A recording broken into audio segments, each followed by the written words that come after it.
Okay, I'm going to be doing a review here of this zero-turn trimmer rack from Jungle Jim.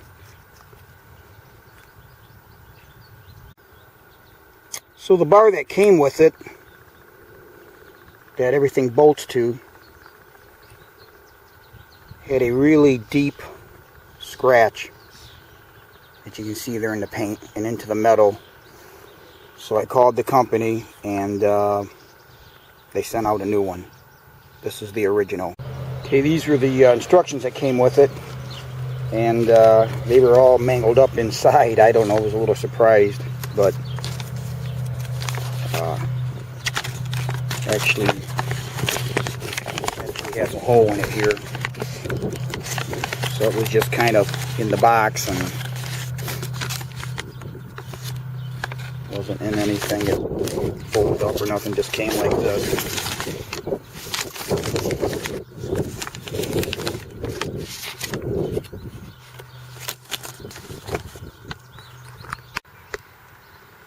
So I received that new bar, the other one that had that deep scratch in it, and you probably can't see it in this video, but it was just shipped in this box, this triangular box by FedEx. They put absolutely no packing in it, not a bit of packing, and you can see where there's something's kind of infiltrated the box here, something pushed in on it, and over here too. And they had absolutely no packaging in here, just this bar alone. And again, you might not be able to tell in this video, but it's all scuffed from running up and down this box, just sitting in there loose. So, and then there's also spots on here where the paint's kind of nicked in areas, quite a bit of areas on here. So I'm just going to use the old bracket that came with it. But here's how it is. It's in this box. It's got all this movement. Not one bit of packing in the damn thing. Not one bit. I don't know. And not only is this trimmer video that I'm doing, I also have the spool mate. And I had issues with it. And that video's going up on here. The spool mate by Jungle Jim's. You can check that out. I had issues with that item. Seems like there's really issues with quality control at Jungle Jim's. At least in the two, I got 2 products within 1 week. The only 2 products I've ever gotten from Jungle Jim's, and both had issues with paint and also with issues with if you check out the spool mate, the issue with bad threads, an item damaged. So I don't know. That tells me a lot. That tells me that something's piss poor there at Jungle Jim's. And it's a shame because it's built pretty damn well. So it's pretty, the quality seems pretty good as far as the build quality. It's like they don't follow through.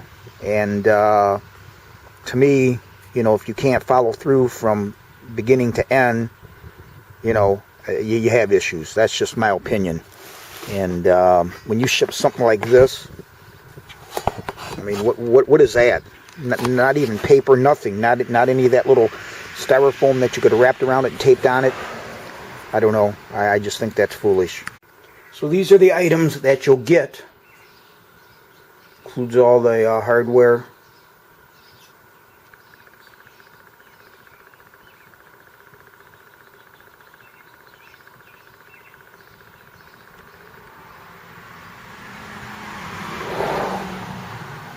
Okay, this is the approximate thickness of the main bracket. This is the approximate thickness of this other smaller bracket. And these are the brackets that hold the rubber QuickFist.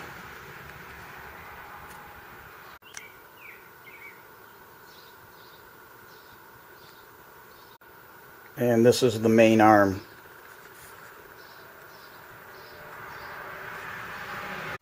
Okay, I forgot to include this item in the parts because I had it actually put away because I wasn't going to use it. Not quite sure what this is for. Shows it bolted onto the ends of this bar. It doesn't seem to appear to support anything. I've looked at it. I'm not going to use it.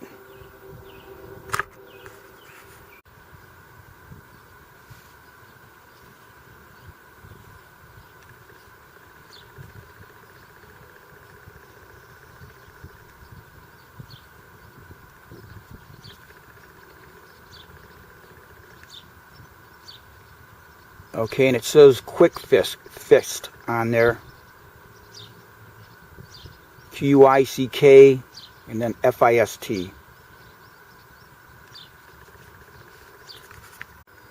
And here's the rubber QuickFist bracket in the steel mounting plate as provided by Jungle Gems.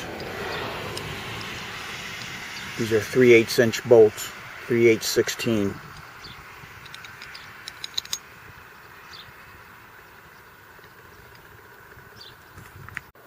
Okay, if you go to QuickFist.com, I just typed that in there to a search, and this should be the one that's provided.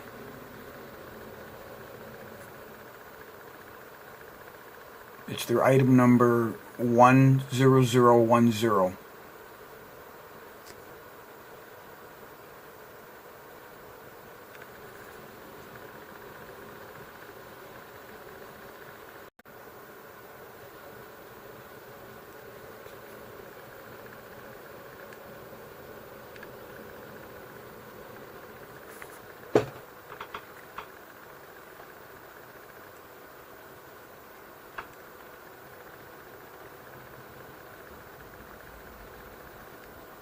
So this is the bracket that everything mounts to, and originally, as they describe it, it's meant to put on like that.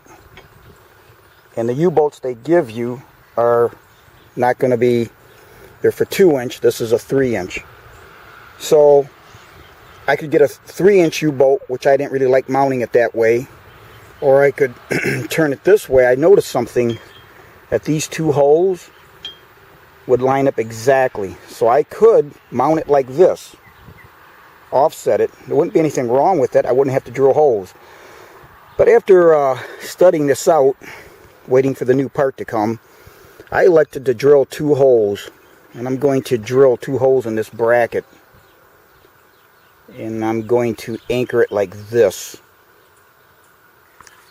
Okay, so I drilled those 2 holes. By the way, if you see the tractor wet, it's because we got some showers. They were expecting them on and off today. So there's the holes that I've got in the tractor, or in the plate from the ROPS bar. And I drilled them right on center, no slop.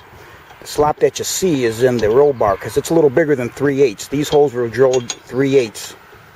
Okay. Alright, just in case you guys are wondering how you determine this center line accurately without just him hauling around, what you do is I used my calipers, and you'll take and you'll get a dimension this way of the outside of the 2 holes. Then you'll get one this way of the inside of the 2 holes. So you'll mic from here to here, write that dimension down. Then you'll go from this point, the upper part of the hole, to the bottom part of that hole, get that dimension. So what we got was 1.946 and 2.790. You add those up, you get 4.736. Then you divide that by 2. And then you come up with 2.368 inches, which is the center line of those holes.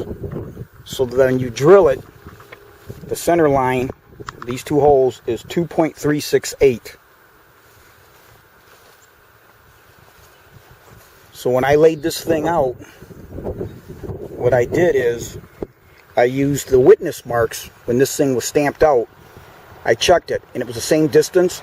So I don't know if you can see them on this video. So the witness marks, what I did is I just went the halfway point between those 2, put masking tape on here, drew a center line, then I put my halfway distance here to give me the distance of 4.736 to the center line. And then went down on the drill press in my basement and drilled it out. So what I ended up doing is mating the smaller bracket to the bracket that I put to the ROPS bar. I decided not to use this piece, which was supposed to go, this piece is supposed to go in between this main bracket and then this other piece, so that it would give you like a swivel. I didn't need that, and I wanted to keep it simple, and so I elected to just take 2 1/4-inch holes on both of the big and small bracket that were already existing, and then just put the 1/4 20 bolts through, one above and below here. I've got them opposite, the one nut on this side, one nut on the other side on the bottom, and then that worked out just fine for me. One thing I did do was back both this side up with a large rubber washer up against the ROPS bar. So I had a stainless steel oversized washer, then the rubber washer, and then in between here, between this bracket, you can see, between this bracket, the main bracket, and the ROPS bar, as I put another piece of that 1/8 inch thick rubber washer, just as insulation between, so you don't get any rubbing and any possible paint abrasion. This is the rubber washer that I ended up using.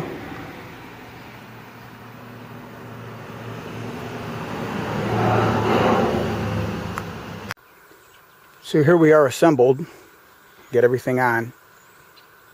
Now what I'll do in the winter is just take that red bar off, that long piece. I'll just unbolt that and pull that off. I won't need that in the winter when I put my snowplow on, so that's why I decided to do it this way.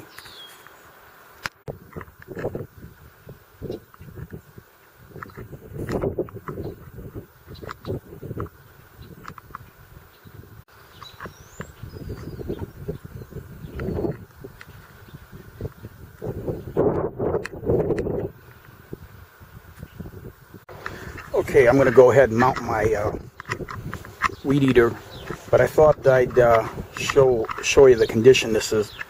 This is a Toro TC3000. Now I bought this thing brand new June 2nd, 1986.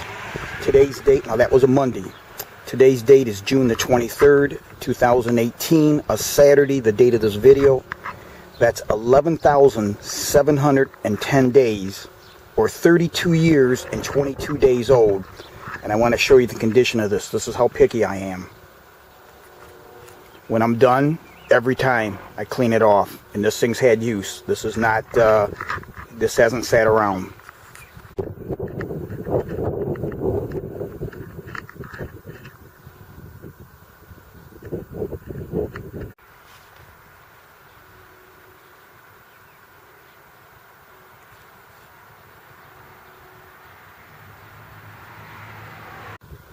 Now I've never made any repairs to this, okay? Never had to buy anything new for the motor, anything. The only thing that I've ever changed on several occasions have been these heads. In fact, this is a new one I'm just trying that I bought the other day. So as the times changed, and I still have the original head, but I have gone through different heads just to change. The original head still works great if I want to use it.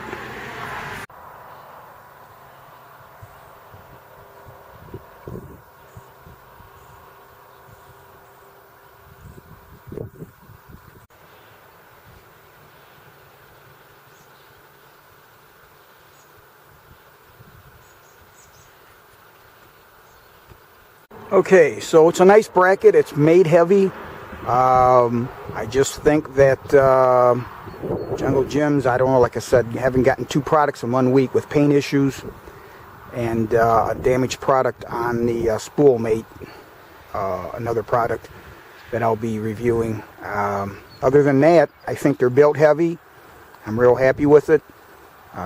They just, for some reason, 2 out of 2 is not a good thing in 1 week. Something tells me they do have issues with packing or something, or QC, or, you know, otherwise I wouldn't get 2 of their products like that. So I just have to be honest with the review. But other than that, I think it's well made. Really happy with it. I'll put a link to the QuickFist in this video down below in the description, in case you ever need to buy new ones. You'll be able to do that.